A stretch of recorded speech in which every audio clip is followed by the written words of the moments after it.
Salut et bienvenue à tous dans un nouveau rendez-vous d'actualité.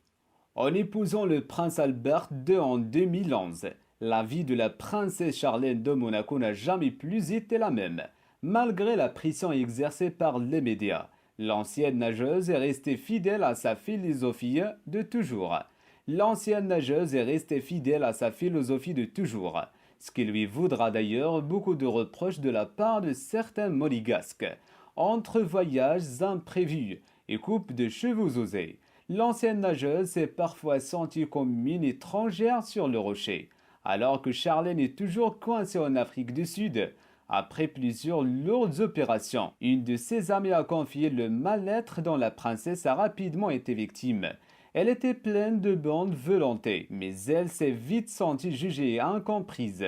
Alors, elle s'est refermée pour se protéger, a rapporté Paris Match dans un article écrit par Stéphane Bern. La venue au monde des jumeaux, Jacques et Gabriella, en décembre 2014 a pourtant été une vague de bonheur pour le couple princier.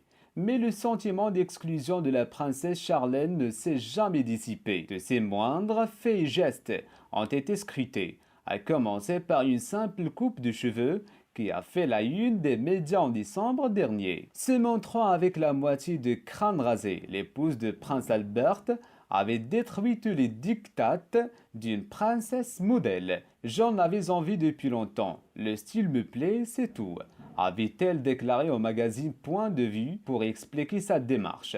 Mais son départ pour l'Afrique du Sud, il y a plusieurs semaines, a été la goutte d'eau pour certains habitants du Rocher. Tandis que le prince Albert II est adoré par la principauté, c'est une autre histoire pour son épouse. La princesse Charlène a toujours été perçue comme pétrie des nuits lors des cérémonies officielles, écrit Stéphane Bern. Mais ce n'est pas tout.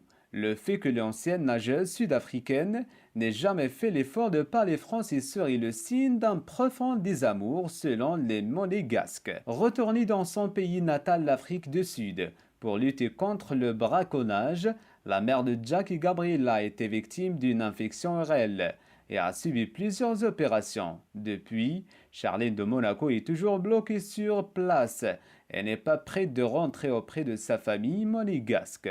C'est la fin de ce rendez-vous. N'oubliez pas de réagir sur la section de commentaires et d'activer la cloche de notification. Merci, à très bientôt.